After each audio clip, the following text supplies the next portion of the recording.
He was standing on the tail lift of the moving truck, holding a box of his own comic books, feeling small in a neighborhood that didn't know his name yet. He saw her across the street, a girl with messy hair and grass-stained knees, sprinting toward the jingling music of the ice cream truck.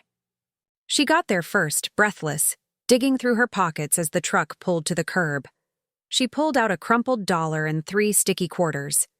She was looking at the faded stickers on the side of the truck. The Mega Pops, or the chocolate swirl. The ice cream man leaned out. "Another 50 cents, kid." Her face fell.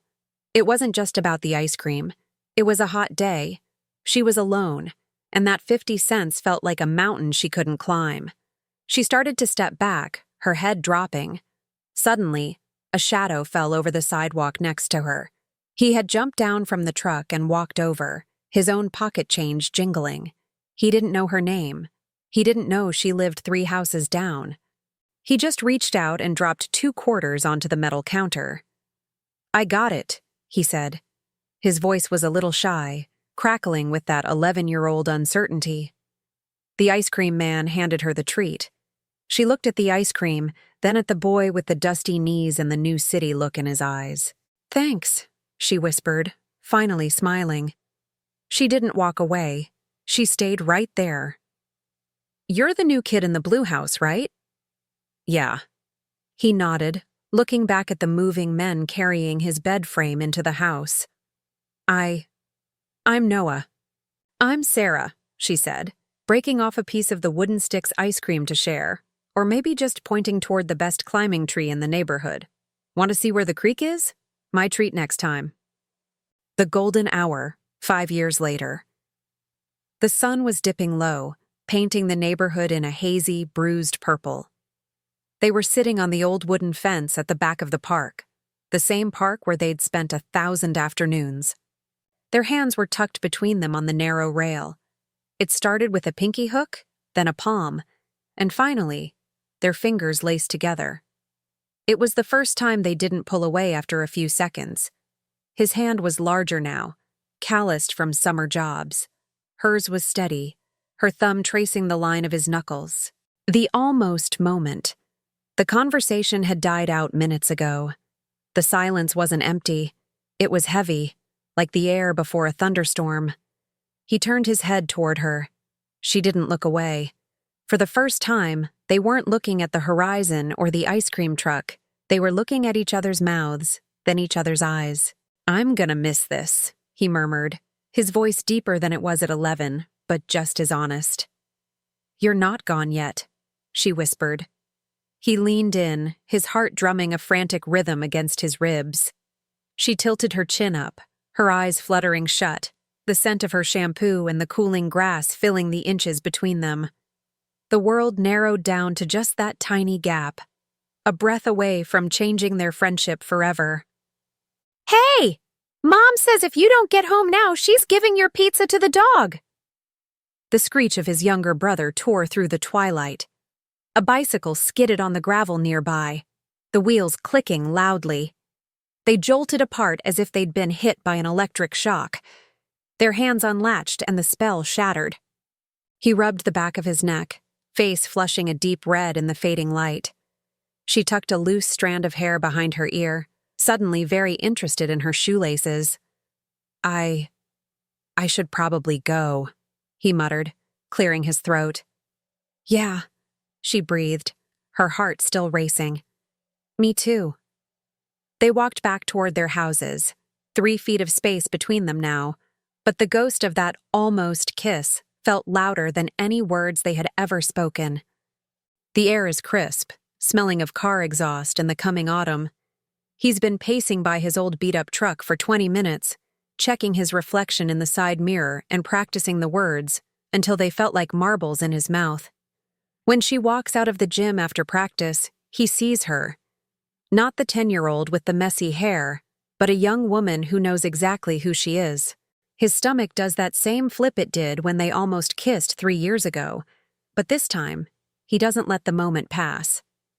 "Hey," he calls out, his voice slightly uneven. She stops, a small, knowing smile tugging at her lips. "Hey, you're still here?" I thought you left an hour ago." He reaches into the cab of his truck and pulls out a single, slightly wilted flower, maybe a sunflower because it reminds him of that first summer. He doesn't have a grand promposal sign or a crowd. It's just them. "So?" he starts, rubbing the back of his neck. "There's that dance, Saturday, and I figured, since I'm moving in a month, I don't want to go with anyone. I want to go with you." The nervous energy. She freezes. Her heart is hammering so hard she's sure he can see it through her jacket. She's been waiting for this for 3 years, ever since the brother interrupted them on the fence. "As friends?" she asks, her voice small, testing the water. He steps closer, closing the gap until he's standing in her space. He looks her dead in the eye, his nerves giving way to a sudden, desperate bravery. "No," he says firmly. "Not as friends, as whatever we were supposed to be 3 years ago." The silence stretches. As she was looking up at him, as she is biting on the corner of her lip, a car honks in the distance, but they don't hear it. She takes the flower, her fingers brushing his, and the electricity is still there, stronger than ever. "I thought you'd never ask," she whispers, a blush creeping up her neck. "I already bought a dress, just in case you weren't a total idiot." He laughs, a genuine relieved sound that breaks the tension. For a second, they just stand there, grinning like the kids they used to be, hovering on the edge of a real beginning, just as the end of their time in the same city approaches. The crowded room seems to fall away. She steps into his space, her arms sliding naturally around his neck, her fingers grazing the hair at the nape of his sole. He rests his hands on her waist, his palms warm against the fabric of her dress. For the first time tonight, they stop trying to be the life of the party and just breathe. They are closer than they've ever been. She can smell his cologne, something woodsy and new, and he can feel the steady beat of her heart against his chest. They sway, not really dancing so much as just holding each other up. "You're remarkably quiet," she whispers, her forehead resting against his chin. "I'm just trying to memorize this," he admits, his voice low and vibrating through her. "The way you look in this light, the song, everything." The realization. She pulls back just an inch to look at him. Her eyes are shimmering, reflecting the tiny glittery lights from the ceiling. The move is only 2 weeks away now. The almost kiss from 3 years ago, the ice cream truck, the in-between spot. It's all led to this. He slides one hand from her waist to the small of her back, pulling her just a little bit closer, closing every bit of daylight between them. "I don't want to leave," he whispers, the honesty of it raw and painful. "Then don't," she says, though she knows he has to. "Not tonight. Tonight, you're right here." He leans down, his nose brushing hers. This time, there is no younger brother, no bicycle, no horn, and no interruptions. The music swells around them, creating a wall of sound that keeps the rest of the world out. She closes her eyes and tilts her head up, her hands tightening slightly around his neck. When his lips finally meet hers, it isn't like the movies, it's better. It tastes like years of friendship, 1,000 shared secrets, and the heartbreak of a goodbye they aren't ready for. It's a kiss that says I've loved you since I was 11, and I don't know how to say goodbye. They aren't playing or laughing tonight.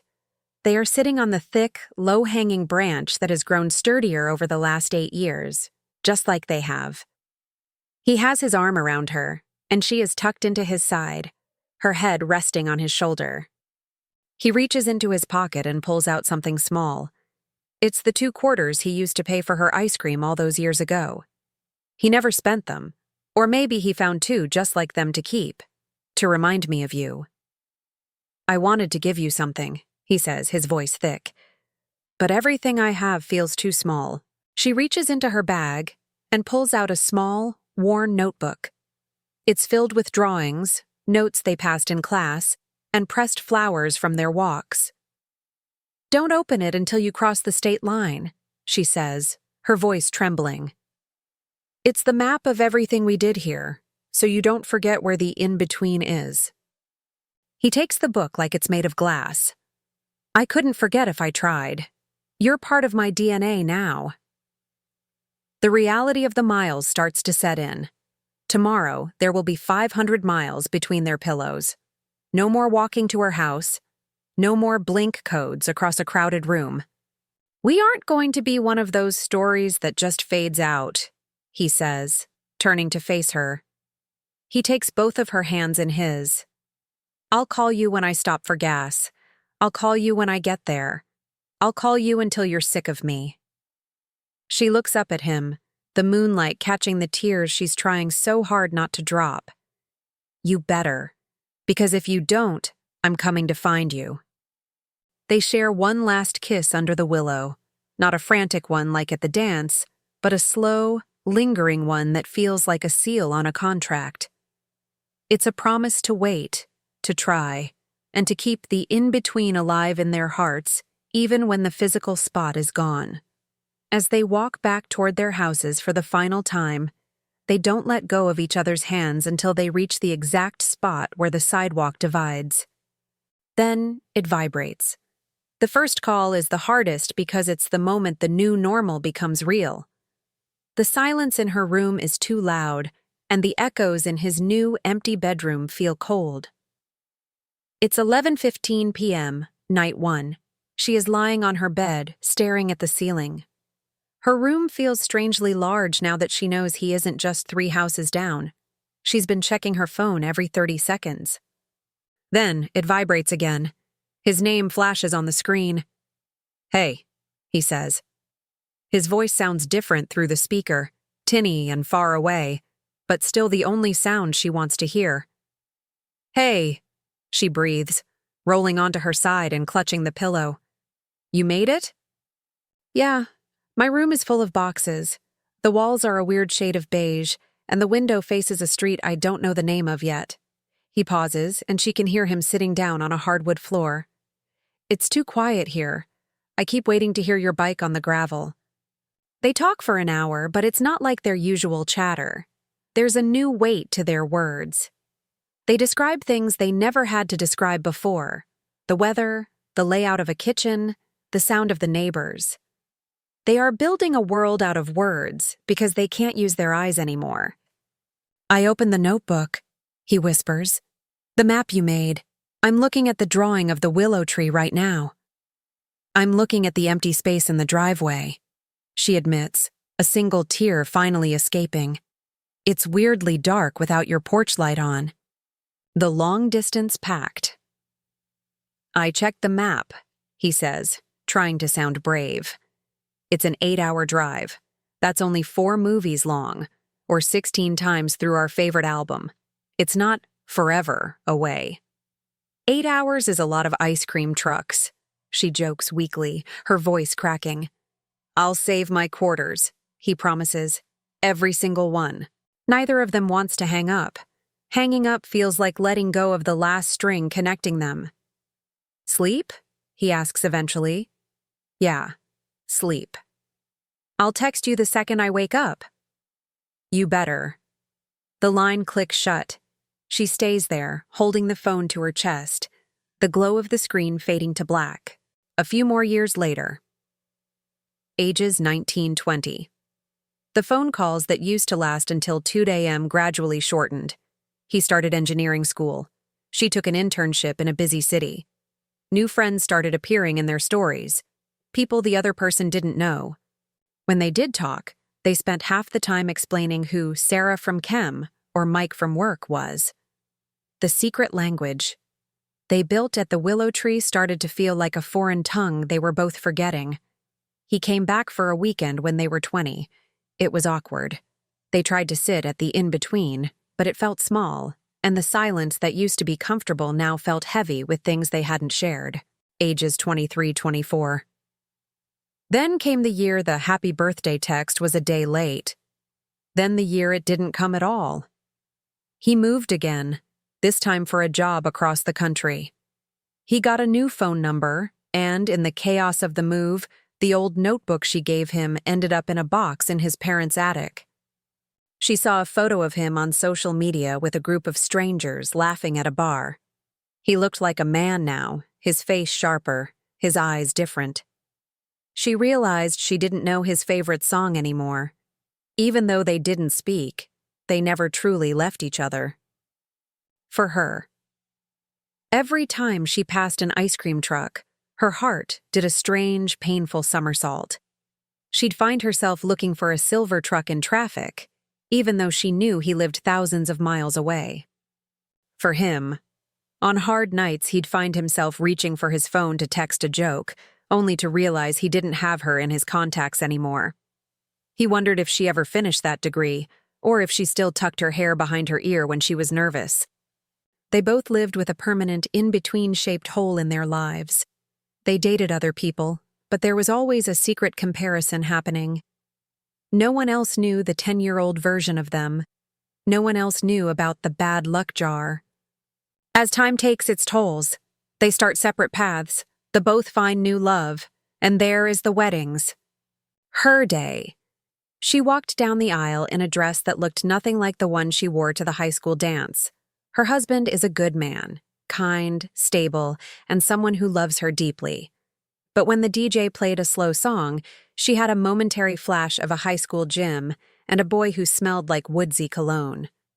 She pushed it down, smiled for the photos, and started her life. His day. He stood at the altar in a city she's never visited. He loves his wife. She makes him laugh and supports his dreams. But as he looked at the wedding cake, he briefly thought of a single orange soda shared on a curb. He tucked that memory into a locked drawer in his mind and moved forward. They are now living in the after. They unfollowed each other years ago. It hurt too much to see the milestones, the engagement photos, the new houses, the vacation shots. Eventually, they even stopped searching for the other's name in the middle of the night. His parents finally sold the blue house.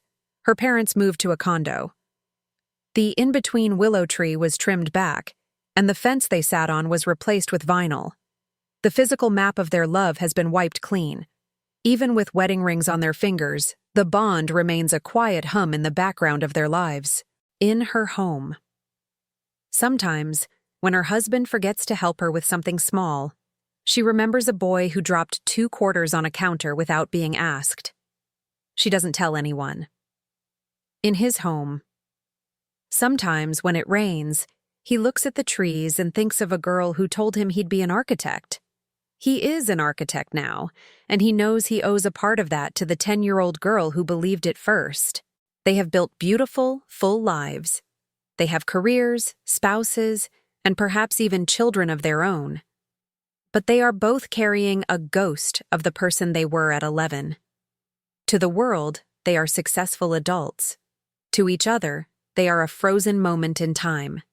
Years later now, they older and wiser. The reflection, ages 45 and 46. She sits on her porch with a glass of wine, watching the streetlights flicker on, the same orange glow that used to signal the end of their playdays. Her life is full.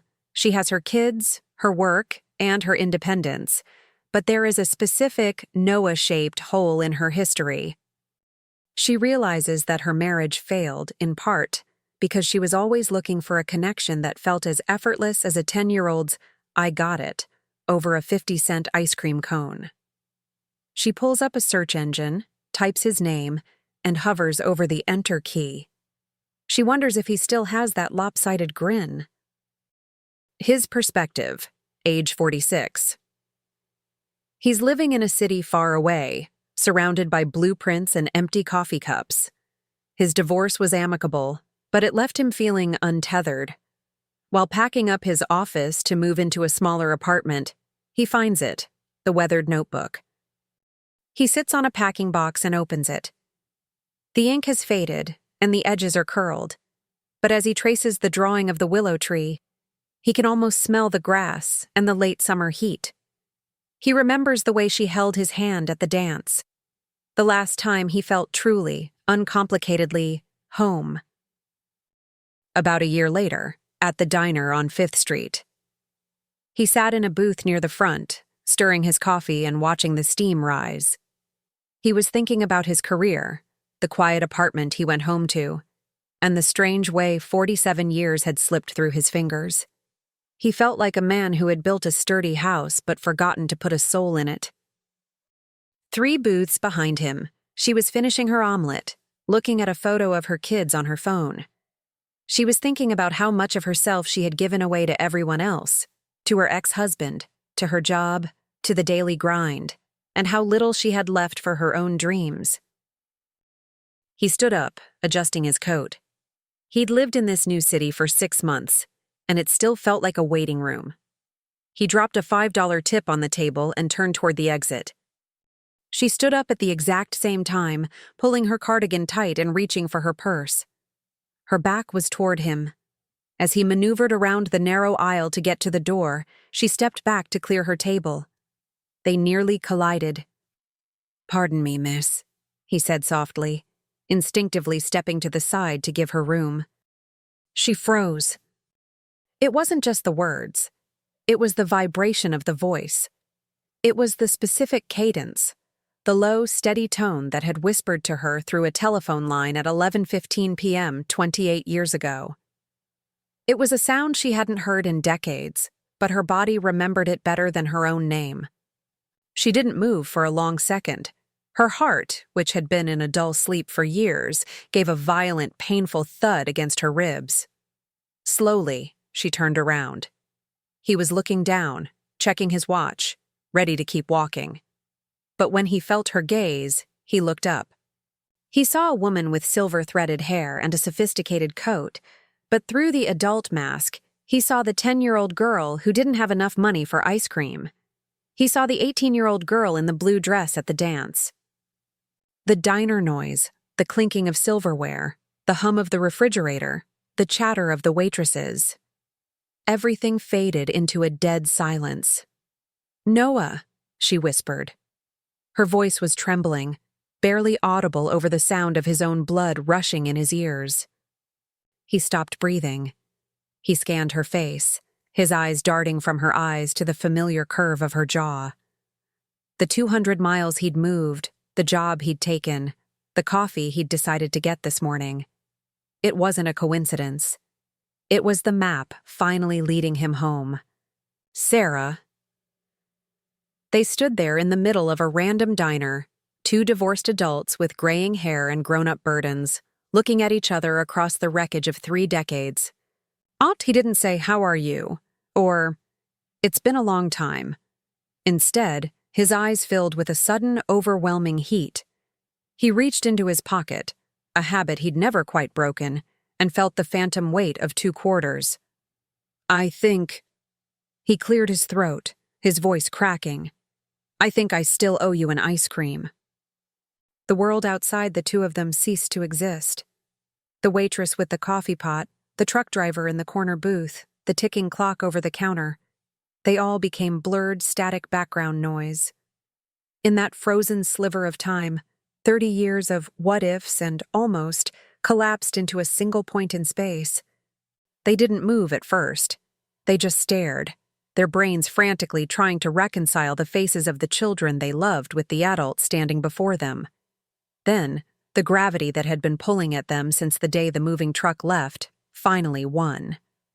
He took 1 step, and she took 2, and then they were crashing into each other. It wasn't a polite, long-time no-see embrace.